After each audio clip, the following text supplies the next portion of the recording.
సిరిసిల్ల జిల్లా కేంద్రంలో మరి ప్రాణాలు సైతం లెక్క చేయకుండా మాకు దేశమే ముఖ్యం, దేశంలో ఉన్న ప్రజలే మా ముఖ్యం అని చెప్పి ఆ రోజు అక్రమంగా పాక్ తీవ్రవాదులు మన దేశ భూభాగంలోకి ఎంటర్ అయిన తర్వాత మరి ఖచ్చితంగా వారిని అంతం చేసేంత వరకు నిద్రపోకుండా దాదాపు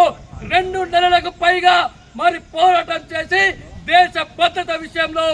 వెనుకడుగు వేయనటువంటి జవాన్లను మనం ఈరోజు గుర్తు చేసుకున్నాం జరుగుతూ ఉంది. అమర వీరులకు మరొకసారి యువమోర్చా ఆధ్వర్యంలో వారికి ఘనంగా వారికి వీడ్కోలు తెలియజేసుకుంటూ అదేవిధంగా భారతీయ జనతా పార్టీ ఆధ్వర్యంలో దేశ భద్రత విషయంలో ఎప్పుడు కూడా వెనుకాడు వేయబోమని ఈ సందర్భంగా తెలియజేస్తూ ప్రతి ఒక్క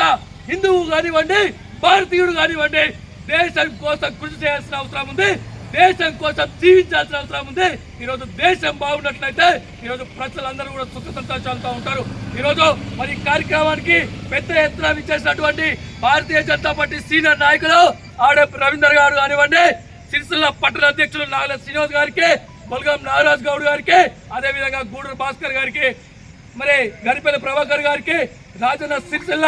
జిల్లా వైస్ ప్రెసిడెంట్ శీలం రాజన్న ఈ కార్యక్రమాన్ని ముంగడు తీసుకోవడానికి ఈరోజు సహకరించడానికి వారికి ప్రత్యేక ధన్యవాదాలు తెలియజేస్తూ అదేవిధంగా ఈ కార్యక్రమానికి ఇచ్చేసినటువంటి నాయకులు అందరికీ కూడా పదాభివందనాలు తెలియజేస్తా ఉన్నాం. భారత్ మాతా కీ జై, భారత్ మాతా కీ జై.